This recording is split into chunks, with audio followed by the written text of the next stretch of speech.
Udah. Tidak apa-apa lagi. Jawa Timur, Hovifah. Sudah selesai. Hovifah itu sudah final. Jadi kita ini kan sesama partai ini akan lebih bagus kalau bisa kerja sama semua kan bagus. Kita prioritaskan persatuan para kiai, para ulama NU dulu dibanding kepentingan kita.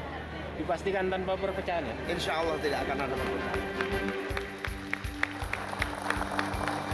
Ya, baik, kita lanjutkan. Seperti tadi jeda, saya akan tanya seperti apa kekuatan poros kiai dan juga para tokoh ulama dalam mempengaruhi suara pemilih di Jawa Timur. Mas Kodari, Anda bisa menjelaskan lebih jauh? Ya, pertama-tama begini, saya ingin mengatakan pertarungan di Jawa Timur itu pasti seru. Karena Jawa Timur itu adalah lumbung suara menuju pemilu 2019. Jadi di Jawa Timur itu diperkirakan nanti akan ada 32 juta pemilih. Dan kalau pemilih Indonesia itu 190 juta, maka 32 juta itu adalah 16%. Jadi Jawa Timur itu sangat berharga bagi semua partai politik. Dan menurut saya, kalau kita bicara partai mana yang punya ambisi untuk di Jawa Timur, itu pasti Golkar diantaranya. Karena selama ini, atau secara tradisi, yang menjadi penguasa di Jawa Timur itu adalah partainya Pak Abdul Qadir, yaitu PKB, karena di situ NU banyak, dan PDI Perjuangan, begitu. Karena di situ ada daerah yang dikategorikan secara budaya sebagai daerah mataraman begitu. Nah, Golkar pada 2014 yang lalu posisinya hanya nomor 5. Ya, PKB sekitar 19%, PDIP 19%, dan Golkar itu hanya 10%. Jadi saya kira kalau tadi bicara ini Pak Saifullah Yusuf orang NU, kemudian Bu Hovifah orang NU, itu baru lihat orangnya, belum lihat partainya. Dan agak sulit bagi Pak Kadir Karim untuk mengatakan Bu Hovifah jangan maju. Karena bicara orang NU itu memang orang NU ada di mana-mana. Pak Kadir Karim di PKB, Pak Nusron ada di Golkar begitu. Jadi agak sulit untuk menyatukan NU karena NU terlalu besar. Nah, kalau bicara peta politik, menurut saya kita harus lihat dua ya. Pertama secara tradisional lihat kiai, misalnya Kiai Mas Duki Baidowi, ini kiai juga dari NU juga, dari Jawa Timur juga. Yang kedua dari segi pemilih. Kalau kiai memang agak sulit menghitungnya. Apakah misalnya tadi 41 kiai itu, kiai khos cukup itu mewakili. Mewakili. Karena Pak Nusron pasti sedang mengeluarkan data di kantongnya ada 1.000 kiai. Ada 1.000 kiai. Nah, tapi kalau kita bicara jumlah pemilih NU, orang-orang yang mengaku NU, memang dari studi-studi yang sudah ada, memang jumlahnya cukup besar. Barangkali sekitar plus minus sekitar 60% lah. Begitu. Jadi 60% dari pemilih di Jawa Timur itu afiliasinya dengan NU dalam pengertian yang longgar ya, entah karena memang dari keluarga NU, karena tradisi ibadahnya NU, atau ya karena memang suka pakai sarungan katakanlah begitu. Jadi memang NU menjadi penentu dalam pilkada Jawa Timur karena dianggap besar. Tetapi sejarah yang sebelumnya di pilkada-pilkada sebelumnya menunjukkan sebetulnya hal yang menarik. Yang didukung oleh PKB misalnya, atau yang katakanlah berlatar belakang NU, itu justru belum tentu menang. Ya, misalnya pilkada sebelumnya itu Pak Dekarwo berturut-turut menang ya. Memang ada Saifullah Yusuf di situ. Tetapi kalau kita bicara calon gubernur kan ada Hovifah. Indar Parawansa. Jadi menurut saya sih ujung-ujungnya pilkada Jawa Timur itu sama dengan pilkada lainnya Pak Kiai, Pak Nusron, memang yang menjadi penentu adalah figur yang bersangkutan. Nah, ini ada peta. Ini ada peta pemilihan gubernur 2013, tadi sebelumnya juga 2008 kita tampilkan. Kira-kira ini bagaimana nih? Karena kita juga tahu bahwa ada 3 suara di wilayah Jawa Timur, ada kemudian Mataraman, Tapal Kuda, wilayah Arek dan juga Madura gitu. Karakternya juga beda-beda. Betul, jadi memang kalau yang dominan itu di daerah yang bawah ya, seperti misalnya Situbondo, Banyuwangi, Jember, dan seterusnya, itu yang disebut sebagai daerah Tapal Kuda, itu yang didominasi oleh kalangan santri, dan biasanya di sana ada banyak Nahdlatul Ulama. Kemudian yang di sebelah kiri ya ada Ngawi, ada Magetan, ada Pacitan, kemudian ada Kediri, ada Madiun, ya itu daerah-daerah yang disebut sebagai daerah Mataraman, yang kulturnya campur dengan budaya Jawa Tengah, ya. Dan sering juga disebut Abangan. Nah, arah itu ada yang di tengah. Malang Kabupaten, Malang Kota, Surabaya, Sidoarjo itu adalah yang di tengah. Nah, kalau Madura itu sangat didominasi oleh Nahdlatul Ulama. Tapi memang menariknya kalau kita lihat hasil 2008 dan 2009, dari 4 pasang calon, yang unggul itu selalu konsisten, yaitu Soekarwo dengan Saifullah Yusuf dan Hovifah bersama wakilnya. 2008 dengan 2013 terjadi pergantian wakil. Nah, kalau melihat ini memang Prediksi Anda di tahun depan seperti apa 2018? Sebetulnya akan menjadi seru kalau calonnya itu nanti ada yang berlatar belakang Mataraman atau katakanlah PDI Perjuangan. Dan menurut saya Pilkada Jawa Timur 2018 ini suatu pengecualian karena kecenderungannya atau kelihatannya PDI Perjuangan itu tidak akan mengajukan calon gubernur. Sampai sejauh ini yang saya pahami PDI Perjuangan akan mengajukan calon wakil gubernur untuk Saifullah Yusuf dan komunikasi kali ini intens. PKB akan berkoalisi dengan PDI Perjuangan. Oke. Jadi mungkin saya perlu laporkan, kami sedang sangat intens dengan PDI Perjuangan dalam hal berkoalisi, sehingga kalau pakai logikanya Pak Kodari, tapal kuda dan Matraman, berarti itu kita akan sapu bersih itu. Karena PDI dan PKB berkoalisi. Dan jangan lupa bahwa di Jawa Timur itu ada sekitar 17 bupati yang diusung oleh PKB, terpilih di luar wakil bupati. Ditambah lagi satu Pak Saiful yang memang wakil gubernur hari ini. Kalau kita lihat elektabilitas Pak Saiful pada survei terakhir itu sekitar 20-an 32, Mbak Viva 16. Jadi masih sekitar berbeda sekitar separuh dan Ibu Risma 25. Nanti kita lihat kira-kira siapa yang akan dicalonkan oleh PDIP.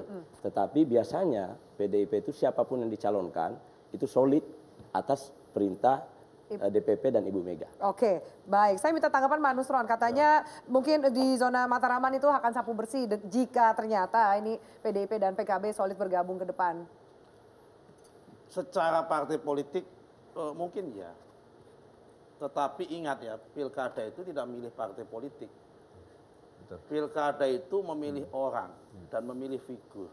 Tapi kan mesin politik juga bekerja, Pak Nusron. Kalau sama-sama mesin politik, semua mesin politik juga bekerja. Sama-sama punya mesin. Tinggal bagaimana kapasitas mesin tersebut. Nah, semua belum teruji di lapangan ini. Ya. Nah, tetapi perlu diingat bahwa rakyat ini menghendaki perubahan. Rakyat ini sudah cerdas. Rakyat itu sudah sangat deterministik dalam menentukan pilihan. Dia sudah tahu mana figur yang bisa bekerja, mana figur yang hanya penampilan, mana figur yang hanya suka bicara. Nah, saya yakin dan punya keyakinan yang sangat kuat bahwa rakyat Jawa Timur ini, menurut lembaga survei manapun saya cek, lebih banyak yang menghendaki perubahan datanya. Kalau data dari kami, tingkat kepuasan terhadap pemerintahan Pak Karo dan Pak Saiful itu sangat tinggi, ya. Sangat tinggi, di atas 70%, 60-70%. Itu menunjukkan bahwa sesungguhnya Pak Dekaro dan Pak Saiful ini, apalagi 2 kali mereka berpasangan, sangat solid. Artinya dua pemimpin yang masih sangat diharapkan. Tidak banyak kemudian terlalu ingin perubahan dalam arti figur. Dan bagi NU luar biasa, sangat merasakan kebijakan ya Pak Nusron ya. Pak Nusron orang NU harus tidak tahu. apa-apa. Artinya begini ya, ada diferensiasi yang beda antara Karwo dengan Saiful. Yang kita pilih ini bukan wakil gubernur, calon gubernur yang lebih banyak bekerja secara acting dalam dunia pembangunan, secara konsepsional lebih banyak gubernur daripada wakil gubernur, sehingga tidak bisa mengukur antara kinerja Soekarwo Saiful menjadi paralel dan menjadi linear dan simetris dengan ukuran bahwa itu adalah kerjaan Saiful. Jadi gini, saya mengatakan bahwa kesimpulannya adalah secara partai politik oke lah, saya mengakui pada fakta sampai hari ini minimal berdasarkan asumsi hasil pemilu tahun 2014 memang PKB dan PDIP lebih kuat berdasarkan partai politik. Tapi berdasarkan figur saya belum yakin. Secara figur kami masih optimis bahwa figur yang kami usung saya yakin lebih progresif, lebih agresif, dan lebih mempunyai daya terima lebih baik. Pada titik ini kalau menurut saya akan sangat menarik untuk melihat siapa calon wakil gubernur dari kedua masing-masing calon gubernur ini. Siapakah calon gubernurnya Saifullah Yusuf? Siapakah calon gubernurnya dari Hovifah begitu. Per hari ini kalau kita bicara PDI Perjuangan dan diasumsikan PDI Perjuangan yang akan mengajukan calon wakil gubernur, mungkin pada posisi diuntungkan begitu. Nah pertanyaannya kemudian apakah wakilnya Khofifah juga bisa diasumsikan untuk bisa membawa suara yang besar. Kalau saya misalnya pada hari ini ya, mungkin ya kalau bagaimana caranya saya Khofifah justru mensolidkan suara NU begitu. Jadi bukan kombinasi, tapi solidkan suara NU. Misalnya ambil wakil katakanlah dari Madura gitu. Jadi satu pulau Madura dan itu besar, itu semuanya akan nanti terbawa akan diboyong semua oleh Khofifah dan itu akan menarik. Oke, silakan. Iya, jadi sebenarnya Mas Duki Baidowi baik Ibu Khofifah ataupun Bapak Saifullah Yusuf, kalau dilihat dari budaya politik ya, kultur, itu sebenarnya berangkat dari satu wilayah yang sama, kultur arek. Kultur arek itu adalah kultur yang lebih terbuka, yang lebih equal gitu ya, lebih pondok nekat gitu kan. Nah, seperti itu. Itu adalah kawasan mulai dari Surabaya, sampai Ibu Khofifah ada di Surabaya. Lalu Bapak Saifullah Yusuf itu lahir di Pasuruan. Juga kultur arek juga sampai ke Malang gitu kan.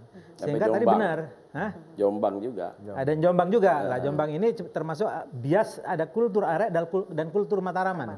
Nah, jadi seperti itu. Nah, sehingga dengan demikian karena dia adalah kultur arek dan basis kultur arek itu kalau berangkat kepada Ibu Khofifah dan Pak Bapak Saifullah Yusuf, dua-duanya sama. Dia juga punya kultur santri, pesisiran, gitu kan. Jadi ada kultur pesisiran, ada tapal kuda. Jadi bau santrinya kuat, kultur areknya juga kuat. Sehingga dengan demikian yang sangat menentukan itu memang siapa wakilnya. Nah, tapi mungkin juga salah satu menentukan kemana arah dukungan dari NU sendiri terhadap dua tokoh ini. Kalau NU itu sebenarnya catatannya sederhana ya, sederhana. Masyarakat di Jawa Timur itu adalah masyarakat yang sampai sekarang masih punya nilai patron klien ya, punya nilai patron klien. Patron klien artinya bahwa siapa kiainya dan siapa santrinya gitu kan. Nah, studi-studi yang selama ini ada itu justru patron kalian itu sampai sekarang masih cukup efektif. Walaupun memang ada beberapa hal yang memang sudah mulai berubah ya. Terutama di kultur-kultur yang memang sudah mulai equal itu, seperti itu. Tapi sebenarnya secara keseluruhan kalau kita berbicara mengenai kemana suara NU, maka saya katakan tadi sebenarnya harapan kami sebenarnya adalah supaya jangan ada pihak ketiga yang kemudian akhirnya dua calon kami yang bagus-bagus ini lantas kemudian menjadi kekuatan yang pecah gitu kan. Itu justru yang kami harapkan dari PBNU. Harapannya adalah Jawa Timur tetap dipimpin oleh orang NU seperti itu sebenarnya. Baik. Kalau tadi Pak Mas Duki katakan jangan sampai kemudian ada pihak ketiga, jangan-jangan ada kuda hitam yang akan muncul nanti di penghujung waktu. Lalu seberapa besar peluangnya untuk masuk dalam kompetisi memimpin Jawa Timur? Tetaplah bersama kami di Opini 2 Sisi.